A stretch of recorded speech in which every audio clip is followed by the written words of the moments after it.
Welcome along to Elite 6. Danny DeHeck with another Elite 6 member interview. Today's interview is with Chris Cameron, and he's going to tell you the name of his company in due course because I can't pronounce it. And I'll be asking Chris 12 random questions.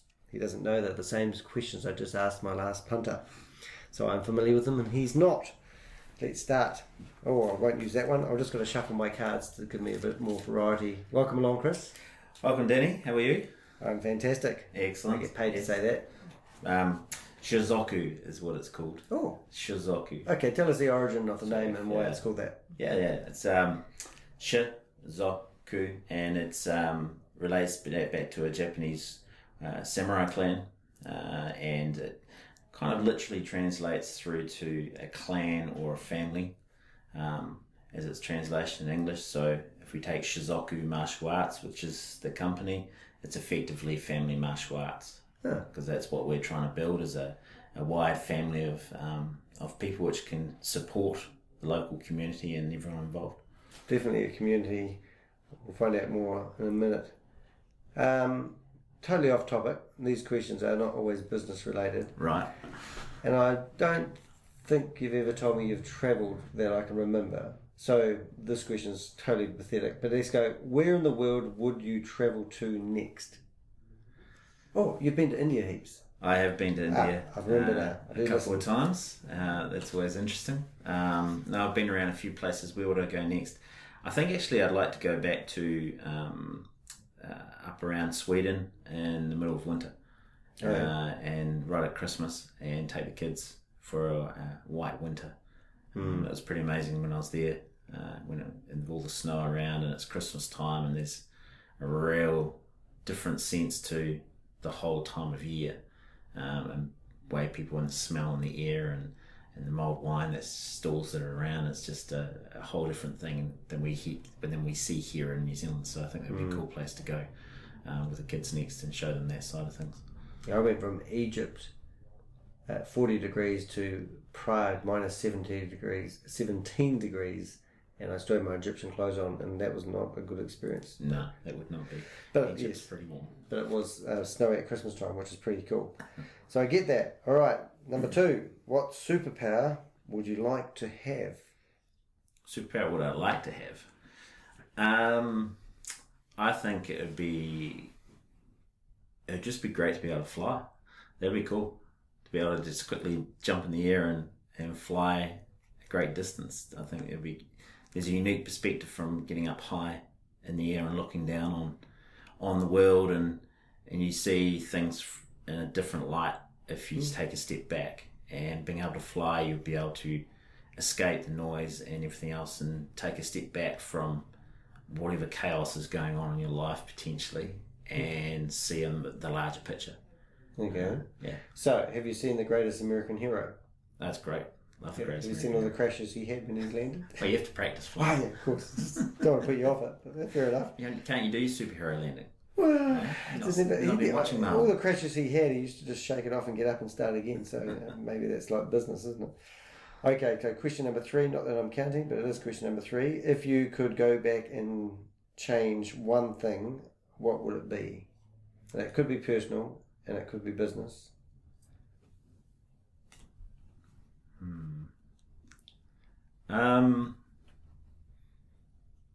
In all time, or Oh, actually, why don't we forget about putting it onto you? What about putting it onto the world? onto the world? Well, like, What would you change in the world? What do you think the world should Don't shoot change? Kennedy. I think there's a lot of stuff. I think you go right back. I think there's inherently a forgotten part of a human history that is probably around 4,000 years back further, where there's enough evidence to say there's potentially an ancient civilization that was wiped out through cataclysmic events on the planet. And it would be very interesting to be able to go back and change that point in time. And You obviously haven't watched Jurassic Park. we'll not bring them back to life as such, thank goodness. but change the point in time where the events were occurring, and then see how the evolution would continue if they were already at the stages they were. when this event, cataclysmic event, occurred and stuff. The Ice Age. Around the Ice Age. Yeah. There's a lot of history we don't know about the planet. There's a whole heap of forgotten history, and there's enough evidence around. Göbekli Tepe and stuff. 16,000 years old, monuments and stuff built, and they don't know how. Yeah. Well, that predates all the history of mankind that's written at the moment, and they're finding more around Turkey, and they're finding in Iran and South America all these ancient sites which go back further than what we're taught in schools. You've been to the Taj Mahal? Taj Mahal, no. Right. Taj Mahal. Yeah. But when you go to places like that, like when I went to Egypt, it's just steeped in history, and there's more there than we. There's another lifetime of some. Yeah. Anyway, before we break the bread into wine, or the water turn wine into. Yeah. Anyway, I think you get where that was going. All right. Okay. Then speaking about this is an unusual one. It always horrifies me what people answer this with. What is the most unusual thing you have ever eaten?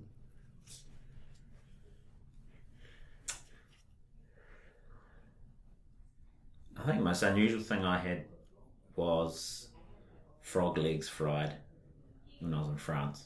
Why? Why to have them, or why would I do it? Yeah. Well, because you're there, so you might as well try these things. And they just taste like chicken, so in the end it was like, that's fine. But like everything tastes like chicken, so that's probably the most random stuff I had. Cool. Hey, knowing your profession, and I know you quite well, hopefully really well, what do you do to keep fit? Besides what I do every week, which is instruct for 10 to 15 hours a week, that keeps me pretty active on my feet for those hours. Just working out at home, really. I think there's two sides to being fit a lot, and one side, society is neglected. So there's a big focus around physical fitness, but actually there's a whole side for mental fitness, and I think that's more important almost than physical fitness. If you can make your mind fit and your mental well-being fit and looked after, then the body will take care of itself, because the mind looks after the body and it directs the body. And if the mindset's correct, then you're not going to do things which is bad for your body because you don't think that way. And so there's a whole aspect around fitness and the whole fitness industry, which is, I think they're all missing a trick. And that's, they're focused on the physical fitness, and that's actually the mental fitness, which is where the real life-changing games are. And that fitness I spend and develop through personal development, reading a lot, looking at online seminars and workshops, doing a lot of personal development and reading into age-appropriate development learning and things for kids, and mental well-being procedures and understanding that's out there, and then trying to relate that back into what we do. So in a way, you could say that you like exercising the brain is a form of exercise. Absolutely. Yeah, mindset. Yeah. It's the exercise that we don't do. Most people in the country, in the world, don't. That's why there's a global mental health problem. Not only in New Zealand's got a mental health problem, and that's because we don't exercise the brain enough. We don't. We sit in front of TV and blob out and don't think. We've got so much technology that we don't think for ourselves anymore, and we rely on the technology, and we rely on the cars to know the distance in front of us and stuff, rather than actually judging that distance ourselves. And so we're not exercising our brain, and we get spoon-fed information, and people don't research, and so your mind just coasts along. And if you're just coasting, it's like you can see it in your body. If you don't put the effort in, then your body will deteriorate quicker, and you'll get fat and lazy and everything else. Well, your mind's exactly the same. If you don't feed it with good, healthy information and energy, then it's just going to get lazy, and then that's going to translate directly into your physical wellness.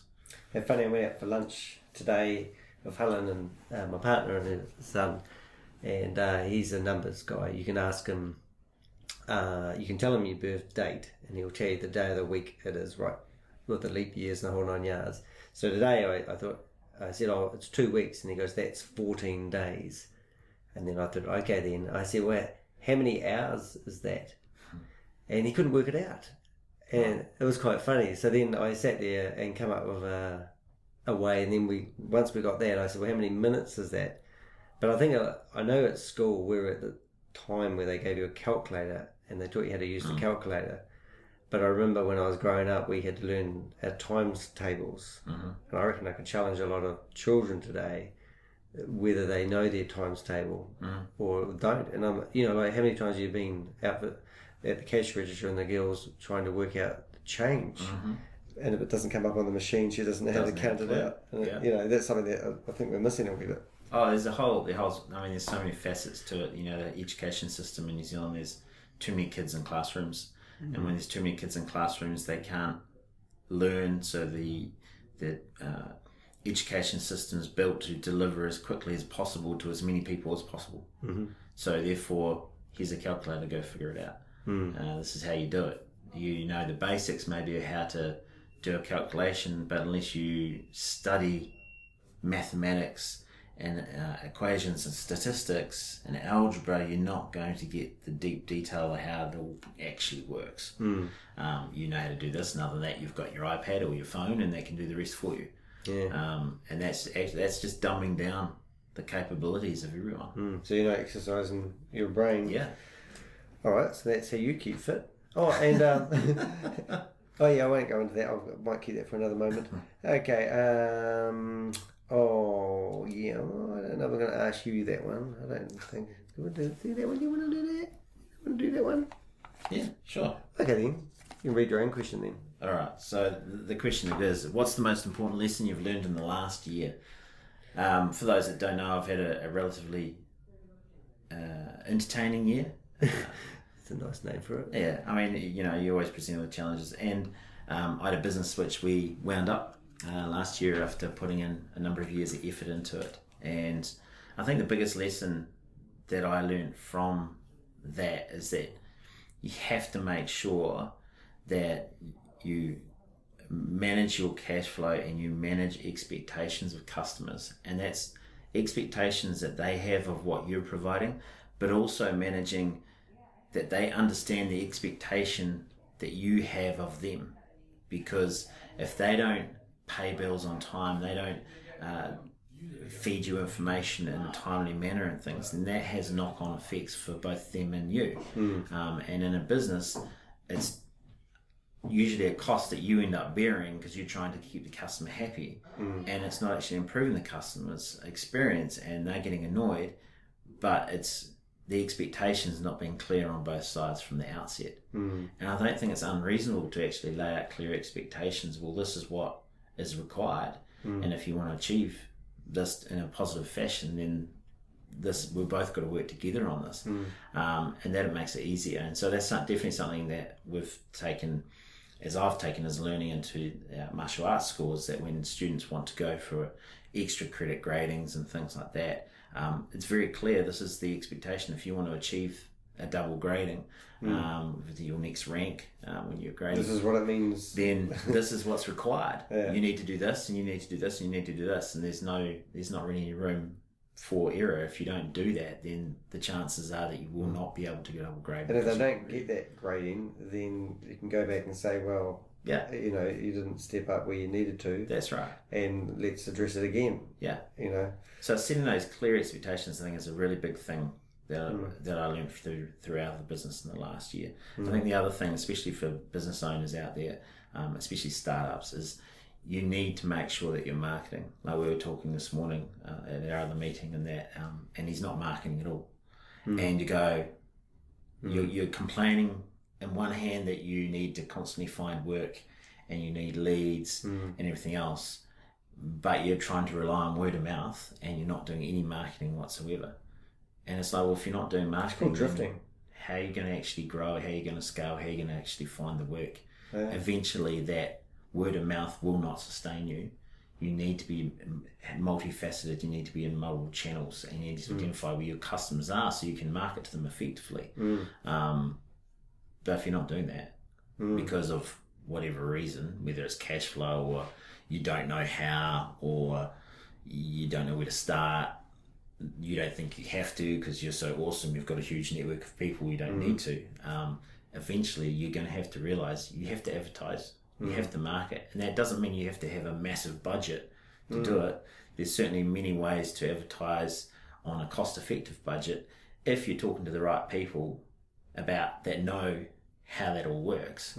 Then you can actually achieve great success, and that's what I say for the Creator Club. We advertise online and social media. That's our advertising platform.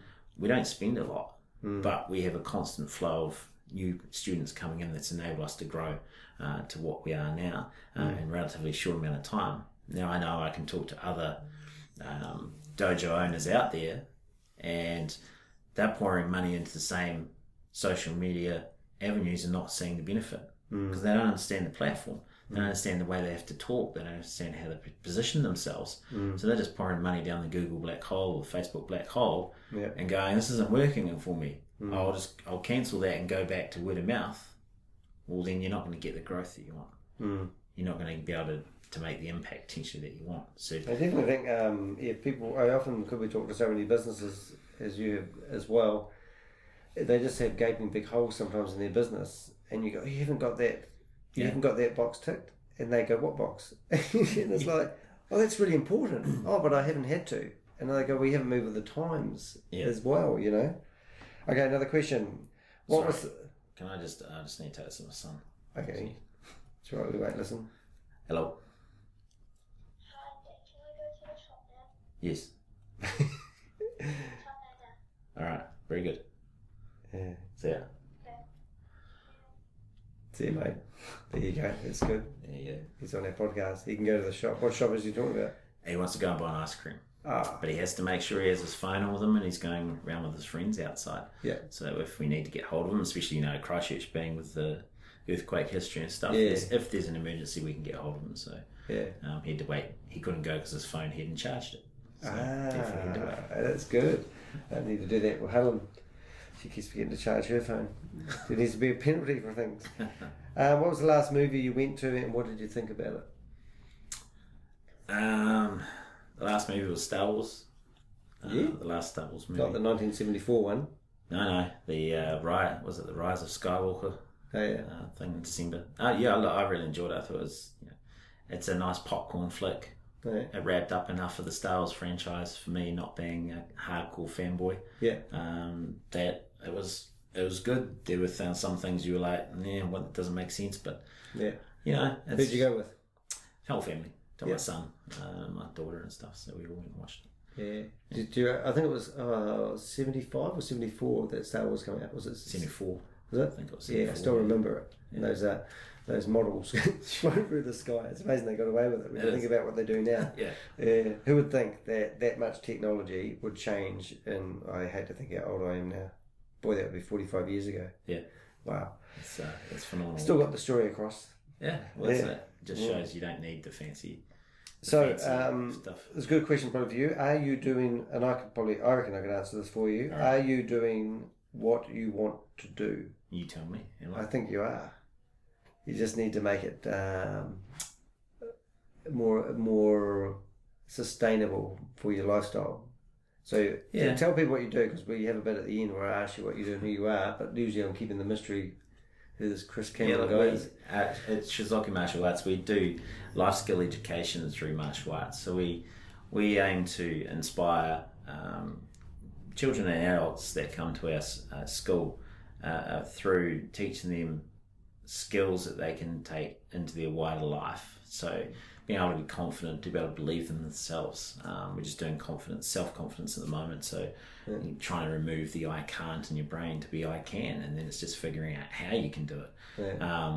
And trying to get into focus and have leadership and stuff. And so we teach kids really, and a large part of our school is kids, but we've got a lot of adults as well. And it's about inspiring them to be better and realise that they can be more than what necessarily they're told or they seem to think they can be. And in New Zealand there's a huge problem with anxiety and emotional disconnection between especially kids and other kids, and also between kids and their parents.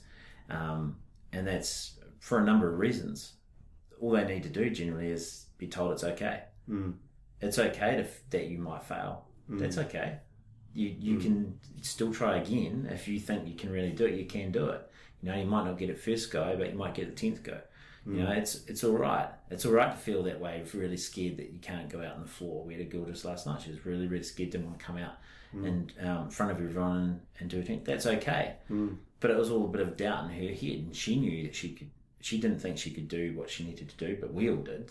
So it was about reinforcing to her that I can. Well, you can go out there and do it, and you've done it before. So I reckon, mate. I mean, everyone likens it to themselves, but I was brought up in a one-parent family, and I remember having a play fight with a couple of kids, and I got blamed for putting a handful of sand in a guy's face. And we were out camping, and these 5 guys who had been on the terps, so I call it, decided to give me some life advice, and they accused me of lying. Right. And then they said to me that if you're going to be a liar, you'll never amount to anything. Yep. And that stuck with me for years. I did want to prove them wrong, but they had such a big influence. And here they are, they were perfect families, you know, wife and father. And I looked at these guys as like my fathers. And then that was the advice they decided to give me, why they didn't really care, but the impact. So I believe that, especially after talking to you in the past about the different things you've been helping youth with, I reckon it's a game changer.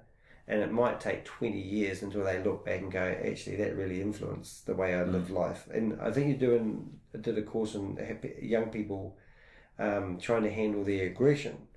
And I remember when I never hit anyone in my life, but I remember the way I used to handle aggression is there used to be this garage outside, and I'd go outside and punch the garage as hard as I could, to the point that I'd lose the skin of my knuckles. But I had to get rid of this aggression. Because I didn't have a father, I had no way of getting rid of it. Yeah.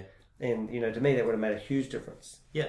It's just, it really is about just letting people know it's okay. We're all allowed to be angry. Anger's part of life. But it's just learning how to handle that and positive ways of channeling that. And if you channel it negatively and you fly off, then there's consequences to that. And so you need to be able to take control of yourself. And it just, there's a massive, we all know mental health is a big problem. And from what I might get in trouble here, but I think the mental health industry a lot of the times is ambulance at the bottom of the cliff. That, you know, if there's up front stopping the ambulance even from getting there, that's where we should be working, and that requires hopefully people like myself and other people out there doing things in the community if you can change one person's perspective, that can have an amazing impact on them, but also the people around them and their wider family, that they behave and act that way. And you just never know where that's going to take people and what it means to them. And you know, I could be dead and buried before someone looks back and goes, oh, geez, actually, that's what Sensei was talking about 30 years ago, 40 years ago.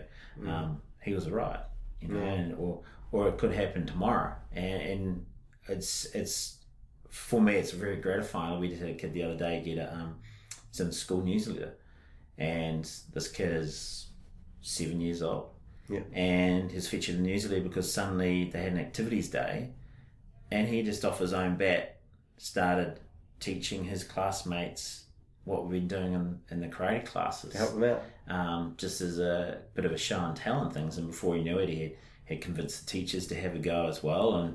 And here's a young kid who's 7 who was like not the greatest confidence, suddenly has found something that he feels confident enough to take a leadership position in his school and be instructing others and correcting them and getting a wider community involved. And it just started with him and his mates, his 2 friends, and then all of a sudden he had the whole class. What power has that got for him going forward, that he could actually do that? And if he can realise that into his schoolwork, into his outer life, and going forward, that's amazing. That could be an amazing game changer. Well, it's getting him halfway up the staircase before he starts life. Yeah. You know, it took me to the age of, I remember, probably 23 until I believed in myself. You know, and you know, I did have a bit of a hard upbringing, but it's like, I just think you're giving these guys a head start. You just are. It's like you watch them have these handicaps when you're doing these races, and it's kind of like a cool wee handicap to give somebody and go, we already know this, and you already know that. So I take my hat off to what you're doing. I really do. Thank you. Which would you rather do? Accounting, marketing, planning, customer service, or admin? That's an exciting question, isn't it? It sure is. I think I fit firmly in the camp of marketing and planning. Yeah. So you got to visionary. You got to have a vision. You got to have a strategy around where you want to go, and you got to have it across your business. So not just your marketing plan, which is all really good fun, but then you've got to have operational plans. You got to have technology plan. You got to have people plans, customer plans. You got to know how to. You got to have these strategies across your business. But at the forefront of it, like I was saying before, for all startups, your marketing's one of your most key things, and you have to have that strategy in place. And you can have everything else hum along nicely and be the most efficient using the greatest technology, and it's all going well. You have a really small team, and you're the hot stuff in town from technology point of view and operations, but your marketing's rubbish. Then you're missing the trick completely, and you're probably going to go to business and no one's going to actually realise how great your systems were because you didn't put the time into the marketing up front. So the marketing strategy is critical to the overall success of the business. Yeah, and I've checked out your website for your club, and it's really informative. And you can see what you're doing. Yeah, you can see your vision in it. Yeah. And you write blogs. I mean, you're a big blogger. How often you do? It looks like you must do them quite regularly because you've got about 200 of you or something. Yeah, we try to get.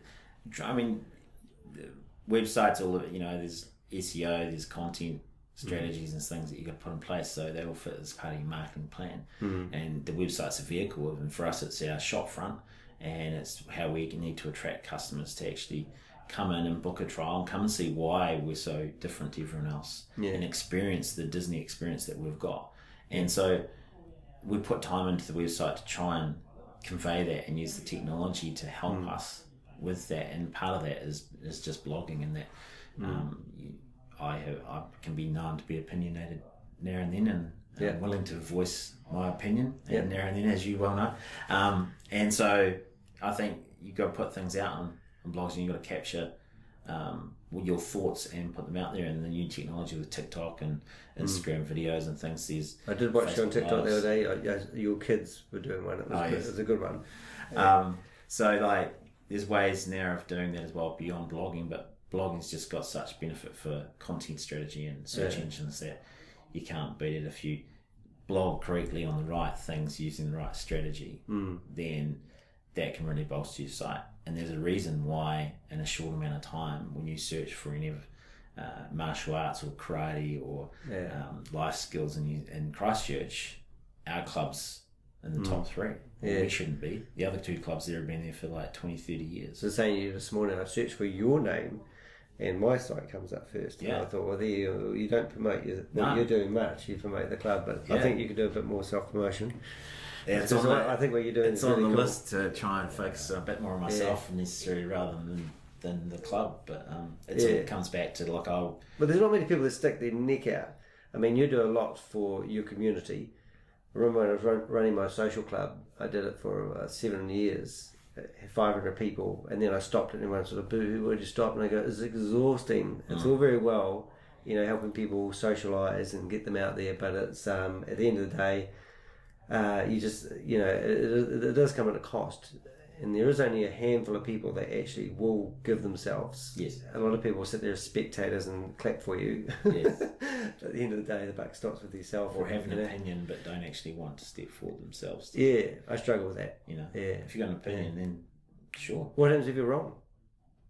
If you're wrong, you're wrong. It doesn't matter. Just own it and then learn from it. Yeah. What I say to the kids all the time is that mistakes are nothing but a chance to learn.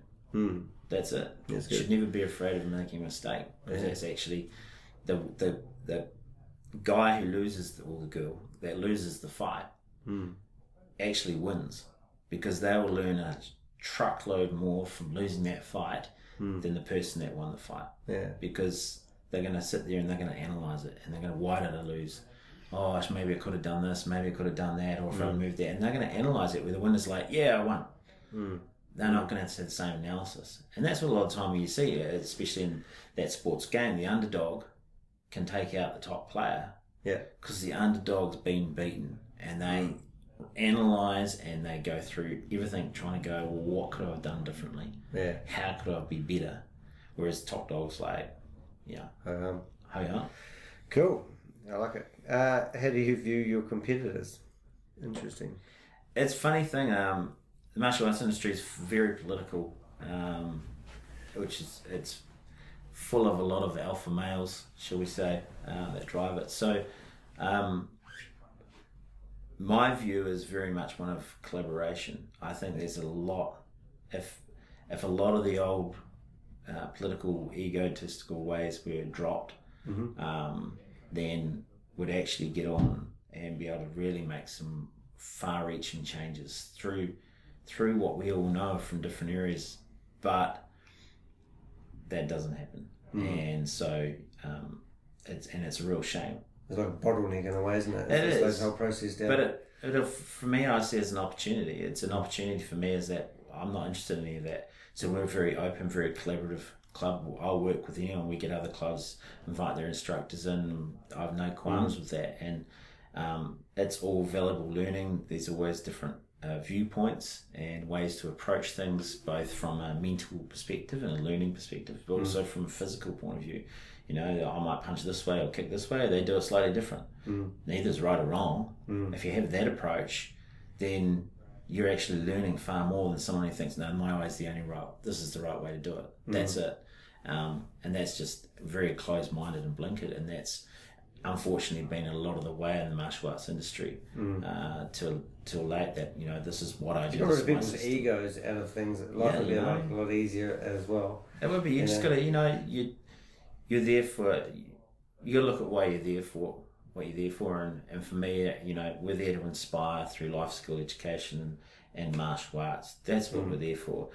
We're not there to win all the tournament trophies across New Zealand and be the largest club in the world and seek glory and everything. That's not what we're about. We're about that one kid that comes who was so scared that they wouldn't talk for the first 5 years of their life, and then after being with us for 8 months, stood up in front of his classroom because Sensei said you could, if you just take a deep breath, you can do it, and have the courage, and spoke to his teachers for the first time. No, that's cool. That's what we're here for, because that's game changing for that person, and that's going to affect him for the rest of his life. Now you can't shut him up.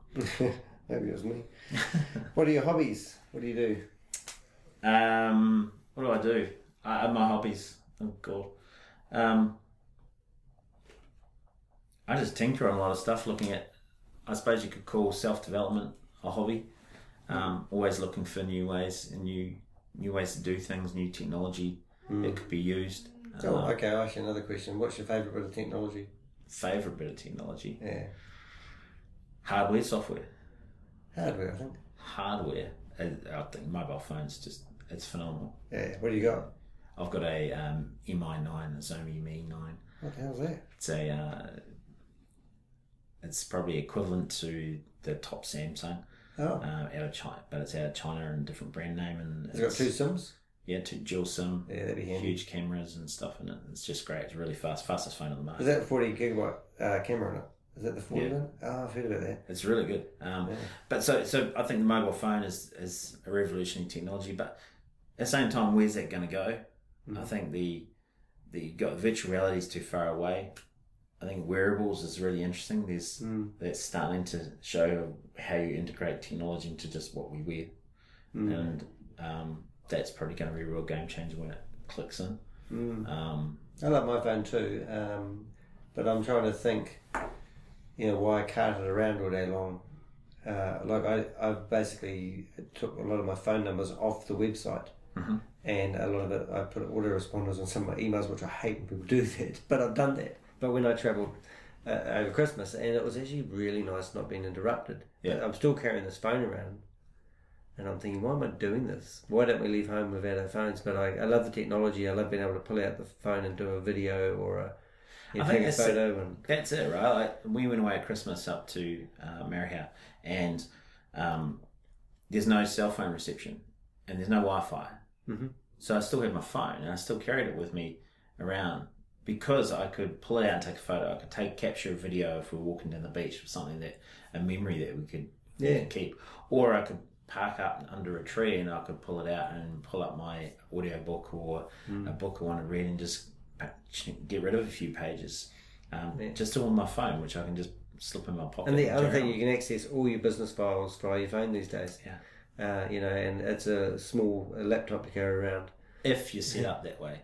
Yeah. And too many businesses are not. Yeah. Too many businesses are still don't have their digital footprint and systems worked out, so they have all their stuff at their fingertips. I couldn't stand having a business like that. I'd be too nervous. No. When I travelled, China, Bangladesh, and India, I basically thought if I lose my laptop, people say, "Oh, be careful, they might steal this, they might steal that." And I said, "Well, two things: I've got insurance, got enough money in my credit card to go buy whatever I've lost. I log into my ID, and everything's going to be back." I said probably on slow internet it will take me 2 weeks, but over in China or wherever it was.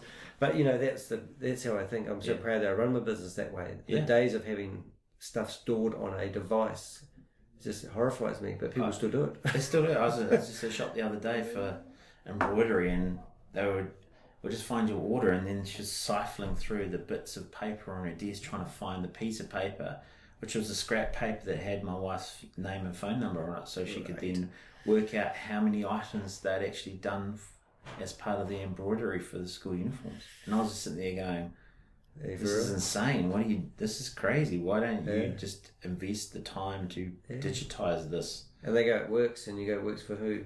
For you. We look at you and go, oh. All right, it's a bit of a lame question, but what form of public transport do you prefer? Air, boat, train, bus, or car? And I think they're talking about Uber. I think trains are cool. I remember when I was in the UK, as much as the subway is really busy and stuff, it was really nice just to sit on the train and read the paper or read a book for, and over there at least an hour either way, but it was a bit of time out. You could just zone out a bit. So trains are really cool to travel on. We don't really get a lot of boat in terms of public transport here, but taking a boat on a nice sunny morning down the Thames in London was cracky. You couldn't beat just cruising down the Thames in the boat in the sunshine, going to work. It's like, this is great. So trains or boats probably is pretty good. My last train journey was in India from going to Agra, and it was 11 and a half hours of hell, but it was freezing, and I look around the carriage and everyone's covered up with blankets trying to survive.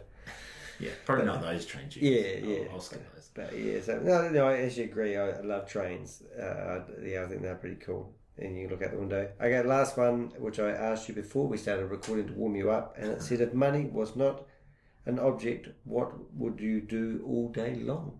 What I do now really is try and inspire change and belief in people that they can achieve more than what they currently think they can. Whether it be kids or adults, and whether it be their business or their personal life. There's simple mind techniques that they can start to employ, which would make a huge difference to the way they view things and themselves, and then therefore how they treat their family, how they treat their kids, how they treat other people around. If I could do that all day, that would be great. Cool. And something off the cuff was you put on an event, you sold it out within 7 days, 50 people. What's that event you put on?